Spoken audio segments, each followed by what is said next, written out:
Hello everyone, my name is Robert Ward, IISS Japan Chair and Director of Geoeconomics and Strategy, and welcome to a special edition of Japan Memo to mark the 20th IISS Shangri-La Dialogue, which has just taken place in Singapore. This episode was recorded on site at the Dialogue to give our listeners an on-the-ground analysis of key moments from this year's discussions. Throughout the Dialogue's weekend, we interviewed experts to gain their views and insights on the multitude of bilateral and multilateral developments taking place. We spoke with Bill Emmott, Chair of the IISS Trustees, Dr. Valerie Lee, Senior Research Fellow at France's Foundation for Strategic Research and non-resident Senior Fellow at the Japan Institute of International Affairs, and Jimbo Sensei, Professor at the Faculty of Policy Management at Keio University.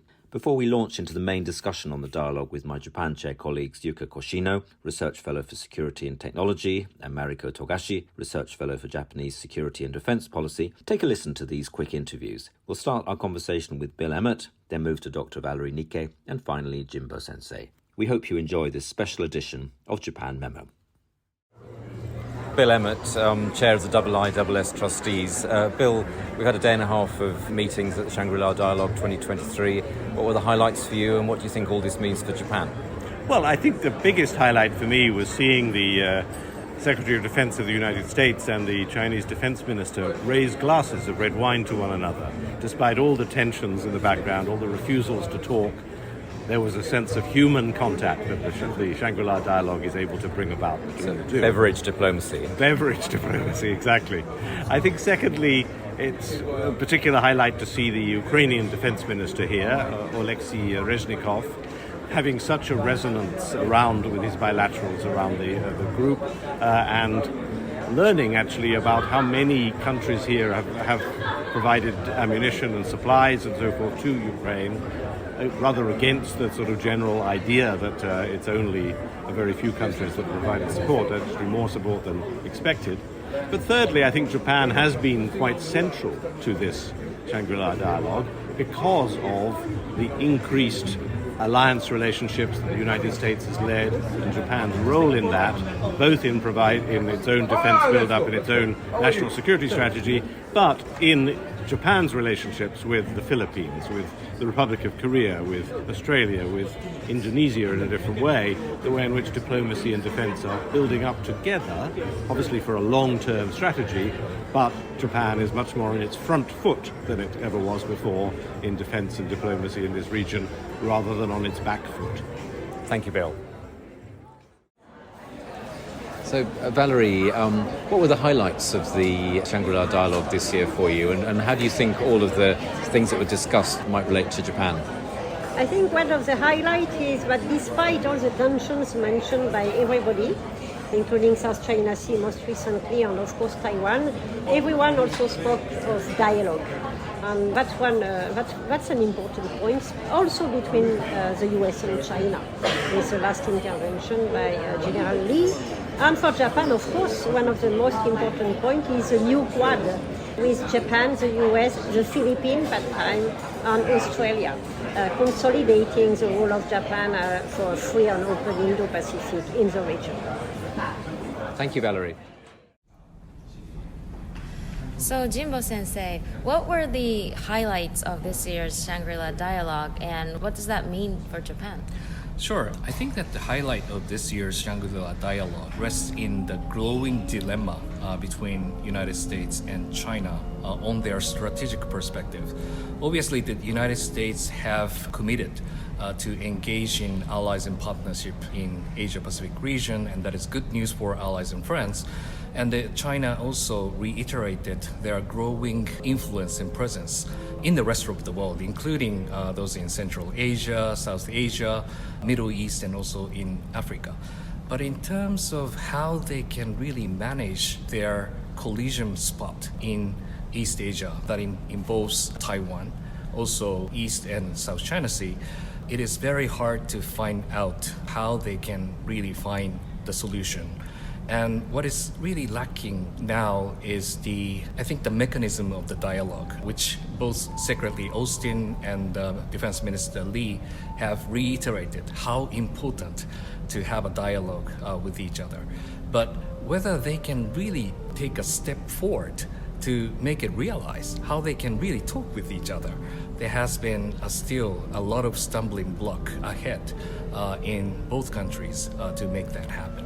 So, we had a EP3 incident in 2001, and once that such kind of collision happened, we have to make our crisis mechanisms to make those, de-risking the tension with each other. But comparing to what happened in 20 years ago, China has become a big power, and the magnitude of the collision is unimaginably higher than before. So how they can really make a solid mechanisms of the dialogue and also for the mechanisms to reduce the tension is essentially important, which they haven't really found the solution at this dialogue. So Jimbo Sensei, what does that mean for Japan? It is the first time for Defense Minister Hamada since the adoption of the 3 strategic document that Japanese government has decided to double the size of the defense budget and also decided to procure the new equipments like long-range strike capability was important to explain what is the context behind of such a new strategy. And it was, I think, delivered quite well in the speech of Defense Minister Hamada. At the same time that Japan has embarked upon a new diplomatic breakthrough with Korea, and on the summit level that Prime Minister Kishida and President Yoon created much confidence over the reconciliation between 2 political settlements. And if that could translate into the defense relationship, and that is also a huge benchmark for exploring the Japan-Korea leg of cooperation in the defense. And also that will also lead to the wider United States, Japan, Korea trilateral cooperation. And on the case of China, that Defense Minister Hamada also emphasized the importance of maintaining the crisis management mechanism through the maritime and air communication mechanisms and need for, I think, dialogue between 2 countries. So this Shangri-La Dialogue obviously plays the important venue for the Defense Minister Hamada to interact with those counterparts. Obviously, among those like-minded countries like United States, Australia, and India, but at the same time, having a conversation with Korea and also with China also had a very important milestone for Japan to cement its role to play in the region.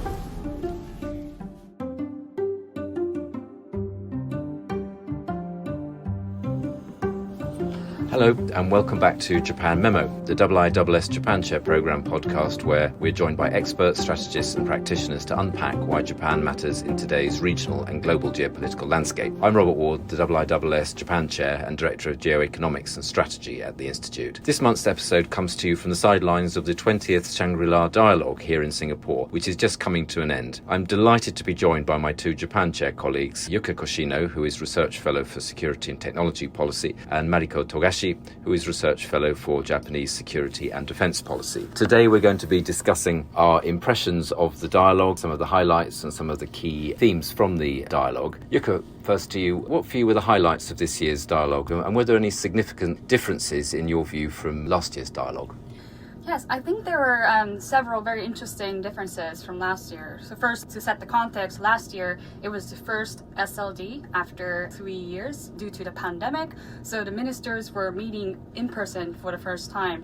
So they were kind of sharing their perspectives and trying to, reconnect with each other. That was kind of the mood I felt. But this year, I think one of the major difference was, it's post-pandemic SLD, so we had strong participation from the region, but also from beyond the region, including strong European presence. We just heard the Prime Minister of Estonia and also the German minister took part, and also a UK Defense Minister took part for the first time after the pandemic. And of course, we also had a Ukrainian minister join SLD as well. We had candid discussions on the impact and implications of war in Ukraine and Asia. The other difference, I think, was, or not the difference, but more of what surprised me was coming into Singapore, I was quite worried about the atmosphere and potential tension in this dialogue because we were seeing lots of reportings that US and Chinese defense ministers are at the top level, they're not communicating. And we also had concerns of North Korea's military reconnaissance satellite launches. And so I thought the tension would be quite high. But coming in here informally, we've seen some body languages or informal greetings and interactions, lots of bilaterals happening, even with countries with diverse, different perspectives. So that was quite reassuring for me. Yes, you're right. One of the big themes, I think, of this dialogue has been that the European and Asian security theatres are linked, and that, of course, picks up from Japanese Prime Minister Kishida's keynote last year when he said Ukraine today could be East Asia tomorrow. So that was that's fed through into this year's dialogue. Mariko, what about you? I actually agree with that point. In terms of the theme, compared to last year, I think the parallel between Ukraine and Taiwan was even more focused throughout the dialogue, not just several quotes on last year's Prime Minister Kishida's comment that you just mentioned, but I think more time was actually spent discussing on this matter, that the two regions are indivisible and security in the Indo-Pacific is what the two regions should pursue together and benefit from, was actually the consistent theme. One of the highlights, certainly for the Japan Chair programme, was, of course, the speech by Japan's Defence Minister, Minister Hamada. And this was one of his first, I think, major addresses abroad since his appointment to the portfolio. Yuka, what for you was the main message from Minister Hamada's speech? Sure, well, of course, his session was focused on maritime. So one message I think that was quite strong was that the links of sea lines of communication and food security and energy security, and the importance of defending these sea lines of communication and explaining the rationale behind Japan's investments in enhancing maritime security with the partners. And the other message, I think, this speech was first speech after the 3 strategic documents were revised. So I think there were some elements to reassure the region that Japan's intention is really to prevent war and not provoke war. So those were, I think, quite strong messages. And also call for importance of communication. And it was a good timing because Japan and China operationalized its hotline for the first time last month. And the defense ministers also met in Shangri-La and also talked about the success of this implementation of this communication as well. So those were also a really important message. Yes, he had lots of questions at Q&A, so obviously testifying to the audience's interest in what Japan's doing. Mariko, what about you? I think his main points were the importance of the rules-based and free and open international order and maritime security, like Yuka just pointed out. I also echo that Minister Hamada's emphasis on the importance of communications with China. It was meaningful to refer to the actual steps taken by Japan to keep the lines of communication open, not just calling for communication. And to reassure the region, it was noteworthy that he spent quite some time to emphasize that diplomacy comes first. And one thing to add in his mention on the official security assistance. This is Japan's new framework of providing security assistance to like-minded countries. The first countries selected are the Philippines, Malaysia, Bangladesh, and Fiji, which were all, of course, present in the dialogue. I think his mention carried the message of Japan's commitment to contribute to enhanced deterrence in the region. Just continuing on that track, Mariko, you've been focusing on economic security in your work in the Japan Chair. How do you think that Japan will view the discussion on economic security from the dialogue? This year, there was more emphasis on economic aspect of security and the economic importance of the region. Australian Prime Minister Albanese touched on economic stability. US Secretary Austin talked about the region is leading the economic growth, but the UK Secretary Wallace probably stood out to me the most. He said the 3 ways to maintain balance and stability in the region are upholding international rules and common standards, backing free trade, referring to the CPTPP, and promoting our principles and values. All of these show how military and economic policies and interests are even more intertwined today. And in the sideline communication, which is one of the perks of being here in person, I heard a lot of voices, especially from the Southeast Asian countries, that they're not willing to choose sides between the US and China and simply cannot, given the high exposure or dependence in many cases on the US and China economically and militarily. I think this trend of more economic aspects Indo-Pacific discussed in a security conference shows that Japan's emphasis on economic security policy and the need for a whole-of-government approach is the right approach to tackle today's security issues. Thank you, Mariko. And Yuka, you've been focusing on advanced and critical technology developments, among other things, in your work. What was your assessment of the debate in this field at the dialogue? Sure. I think advanced technology was discussed from diverse perspectives, and I'm very happy to see for the first time we had a special session on cyber and technology competition, which talked about emerging technologies, including AI. AI was a lot of focus, especially after new services like generative AI and ChatGPT, large language model AI. And this special session panel was discussed by speakers from very different agencies. We had Avril Haines, Director of National Intelligence of the US, and from Japan we had Okano Masataka, who's a Deputy National Security Advisor at the Cabinet Secretary.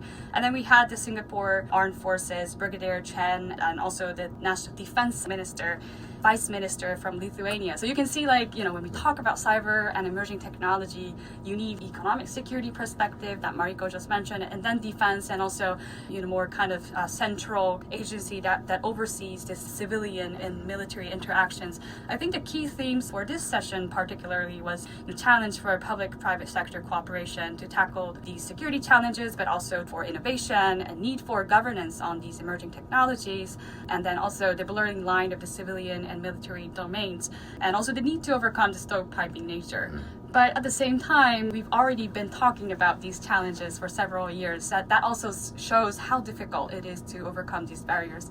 Another element of advanced technology that I found interesting was the defense technology element, and how regional countries, even including the U.S., the top military power, having challenges in integrating these different domains, including new domains of space and cyber, electromagnetics, digitalizing, also even enhancing communication across branches. And I think that message and the thinking was quite clear in General Yoshida, who's the new Chief of Staff of Japanese Self-Defense Force. He made a really interesting speech at the special session on Japan's approaches. So as probably and also the listeners know, that Japan has been investing a lot in cyber and space, but we haven't really heard much on how is the Japanese Self-Defense Force actually going to use these areas.